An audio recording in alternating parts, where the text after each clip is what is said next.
श्री शिवाय नमस्तुभ्यं।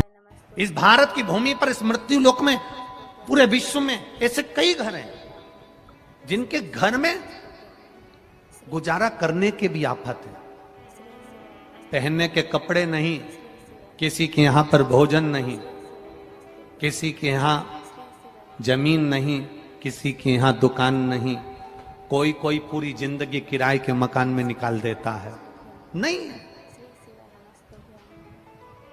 मेरा एक निवेदन है, इस कथा को जितने छत्रपति संभाजी नगर के श्रोता भाई बहन श्रवण कर रहे हैं उनसे निवेदन करूंगा, आप हाथ का ठेला लगा रहे हो, सब्जी का ठेला लगा रहे हो, फल का ठेला लगा रहे हो, धक्के की जिंदगी जी रहे हो, दरवाजे पर बैठे हो, कहीं ना कहीं तुम दास्य भाव की जिंदगी जी रहे हो, तकलीफ में जिंदगी जी रहे हो, बहुत दुख की जिंदगी जी रहे हो, बहुत कष्ट की जिंदगी जी रहे हो, उनसे केवल निवेदन करूंगा 3 महीने 2 जगह पर जल चढ़ाना प्रारंभ कर दीजिए। केवल 3 महीने, एक शंकर भगवान के शिवलिंग पर, दूसरा बेलपत्री के पेड़ के नीचे। 2 जगह पर जल चढ़ाना 3 महीने लगातार चालू कर दो, बाबा तुम्हारा हाथ पकड़कर तुम्हें उन्नति की सीढ़ी पर चढ़ा देगा। हमें कोई चमत्कार करना नहीं आता और ना हम कोई तंत्र विद्या या मंत्र विद्या जानते हैं, ना हमारे पास में बेल है, ना हमारे पास में भभूति है, हमारे पास में तो केवल शिव का नाम है। आप श्री शिवाय नमस्तुभ्यं बोलो, ओम नमः शिवाय बोलो, नमः शिवाय बोलो, चाहे महामृत्युंजय मंत्र बोलो, उसका स्मरण करते करते भगवान शंकर के शिवलिंग पर जल, और उसी पात्र में जो जल तुमने शंकर जी को चढ़ाया है उसमें से बचा हुआ थोड़ा सा जल बेलपत्री के पेड़ के नीचे चढ़ाना प्रारंभ कर दो। अलग से बेलपत्री के पेड़ के नीचे चढ़ाने के लिए अलग से लोटा भर के जल जरूरत नहीं पड़ेगी। जो तुमने शिव जी को जल चढ़ाया, जो तुमने देवाधिदेव महादेव को जल चढ़ाया, बस उसी पात्र का जल शंकर जी को चढ़ाओ, उसमें से बचा हुआ थोड़ा सा जल बेलपत्री के वृक्ष के नीचे चढ़ाना प्रारंभ करना। कौन सा बेलपत्री का वृक्ष? जिसकी छाया आपके ऊपर आ रही हो। शिव महापुराण बड़ी सुंदर बात कहता है, ध्यान दीजिएगा। जिस बेलपत्री का पौधा तुम्हारे सिर का, और ये दोनों हाथ ऊपर कर लो, अपन खड़े हुए और खड़े होकर दोनों हाथ ऊपर करें, इतना बड़ा बेलपत्री का पौधा है, उस बेलपत्री के पौधे की पत्ती को कभी तोड़कर शंकर जी को नहीं चढ़ाना चाहिए। ध्यान रखना, कितना बड़ा पौधा। आप खड़े हो जाओ और खड़े होने के बाद आपका हाथ ऊंचा कर लेना, इतना बड़ा पौधा है, उस पौधे की पत्ती बेलपत्री को तोड़कर शंकर भगवान को कभी नहीं चढ़ाना। शंकर भगवान को उस बेलपत्री को, उस वृक्ष की पत्ती को तोड़ना चाहिए जो वृक्ष तुम्हारे हाथ से थोड़ा सा ऊंचा हो, जिसके लिए तुम्हें हाथ और ऊंचा करना पड़ रहा हो।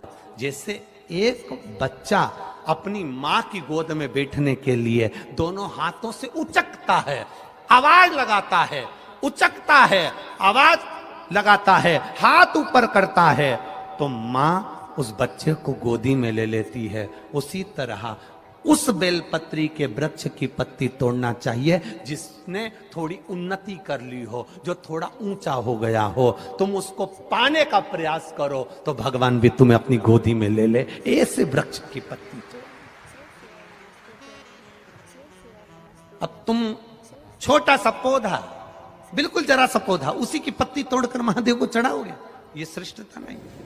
यदि बेलपत्री का पेड़ आपके यहाँ है, और मान लो कई लोग बेलपत्री गमले में लगाते हैं या छत के ऊपर लगा देते हैं, बेलपत्री का वृक्ष जो होना चाहिए वो घर के ठीक पीछे के भाग में, पीछे के भाग। या बेलपत्री का वृक्ष अगर पीछे नहीं है तो आप अपने घर से जब बाहर निकलते हैं तो राइट हैंड की ओर बेलपत्री का वृक्ष होना चाहिए। आप जब घर से प्रवेश कर रहे हैं, बाहर की ओर निकल रहे हैं, वो सुख का अनुभव करा।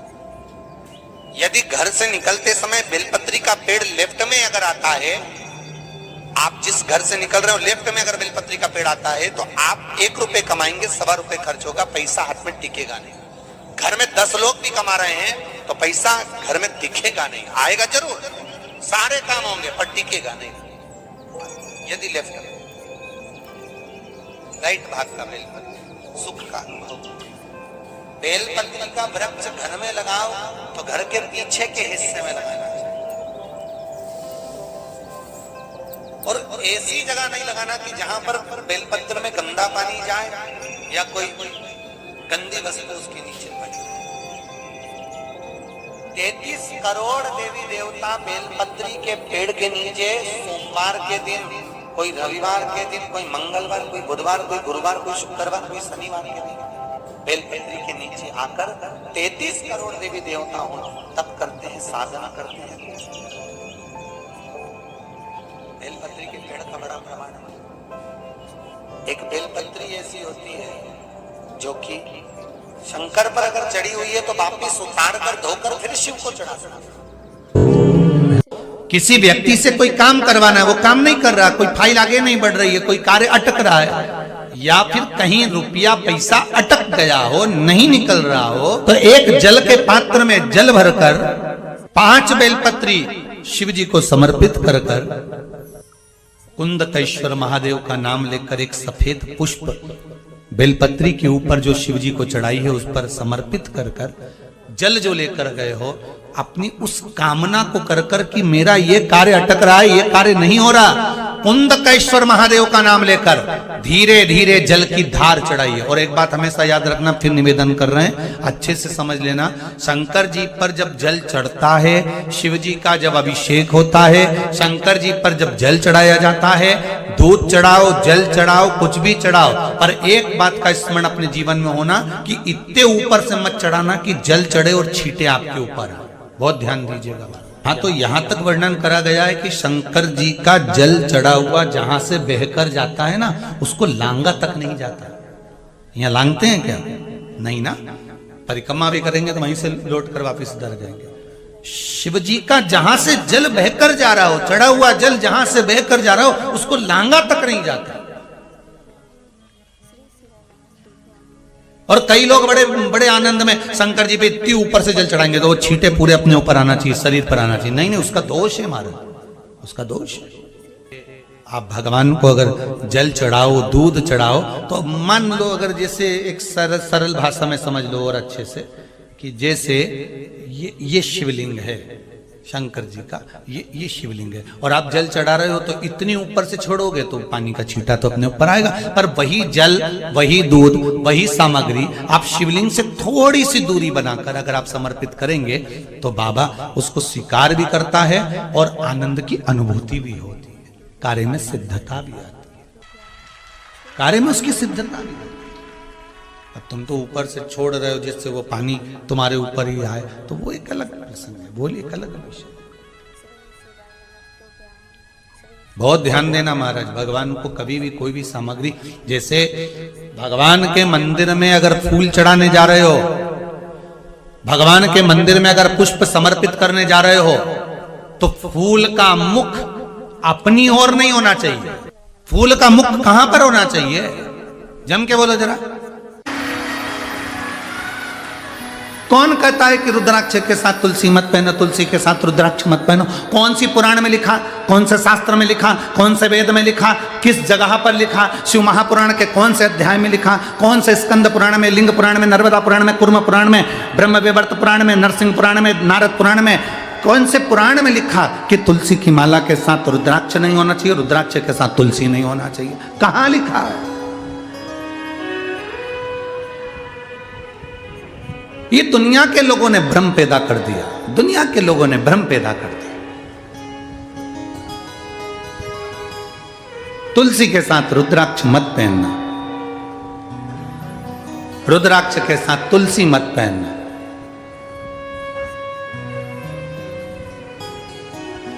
हम तो अंदर से लेकर बाहर तक रुद्राक्ष और तुलसी धारण करते हैं, चाहे जो उस रुद्राक्ष और तुलसी एक,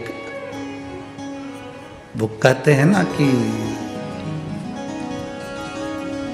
भगवान को भोग लगाओ ना तो उसमें तुलसी का दल डालना जरूरी है। बिना तुलसी के भगवान भोग स्वीकार करते हैं क्या? जम के बोलो जरा।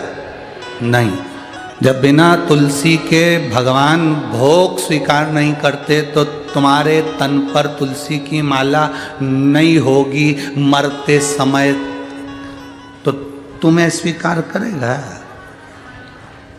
करेगा नहीं।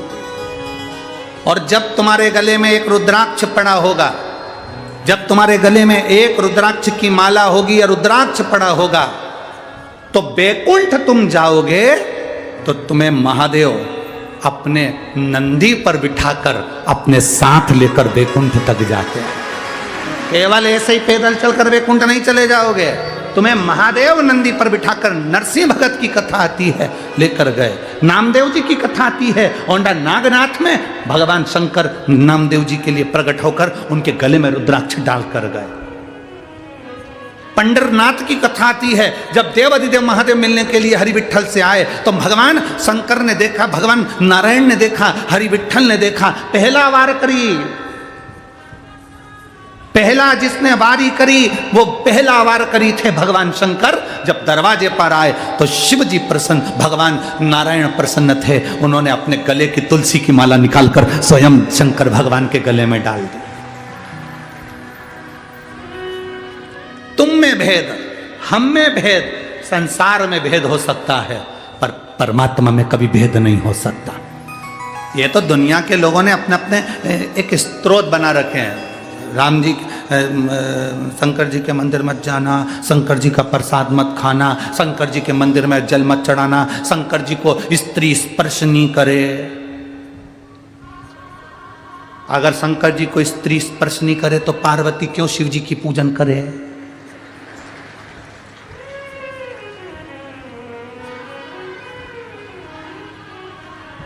क्यों? अगर स्त्री स्पर्श नहीं करे तो बाबा घृष्णेश्वर की कथा कहती है, 12 ज्योतिर्लिंग में से एक ज्योतिर्लिंग घृष्णेश्वर ज्योतिर्लिंग। सुधर्म नाम के ब्राह्मण की 2 धर्म पत्नियां थी, सुदेहा और घूष्मा। घूष्मा के गर्भ से बच्चा हुआ, उसने सुदेहा को दे दिया अपने पति के कहने पर। सुदेहा ने उस बच्चे को बड़ा करा, पाल पोस के बड़ा कर उसकी शादी कर दी। उसकी बहू आ गई, बहू को मालूम पड़ा कि मेरी असली सास तो घूष्मा है। सुदेहा को पूछना बंद कर दिया। सुदेहा को क्रोध आ गया, उसने अपने बेटे के टुकड़े टुकड़े कर दिए, ले जाकर तालाब में पटक दिए। घोषमा का नियम था, शंकर भगवान के शिवलिंग की पूजन करती थी और पूजन कर कर उसका विसर्जन करती थी। अगर स्त्री नारी शंकर के शिवलिंग का स्पर्श नहीं कर सकती तो फिर घोषमा ने कैसे शंकर जी की पूजन कर ली और स्पर्श कर कर पूजन कर कर विसर्जन करके आई। जो विसर्जन करा, शंकर जी से कहा मेरा बेटा बहुत दिन से नहीं देखा, बाबा कृपा करो। 15 दिन 8 दिन 20 दिन पहले मरा हुआ बेटा तैरता हुआ बाहर निकल कर आ गया, वो घृष्णेश्वर महादेव हो गए, वो घृष्णेश्वर महादेव हो गए। जरा विचार करिए, कौन कहता है कि नारी शिव जी का पूजन नहीं कर सकती? माता सीता ने शंकर भगवान का पूजन करा, माँ कौशल्या कैकेयी सुमित्रा शिव जी का पूजन करती हैं, माता यशोदा शंकर का पूजन करती हैं, यशोदा जी की माँ भगवान कृष्ण की नानी पाटला देवी शंकर जी का पूजन करती हैं, राजा जनक स्वयं शंकर जी का पूजन करते हैं सुनैना जी के साथ। शिव आराधना हमारे जीवन का एक आनंद है। श्री शिवाय नमस्तुभ्यं, श्री शिवाय नमस्तुभ्यं। भगवान की ओर सब बोलिए एक बार जमकर, श्री शिवाय नमस्तुभ्यम। प्रैक्टिकल जरूर करना, कहीं सियोर वाला महाराज झूठ तो नहीं बोल रहा। शास्त्रों की बातें हमारे जीवन में हमें सुख प्रदान करें, इसलिए इस भाव का आनंद करते हुए आज की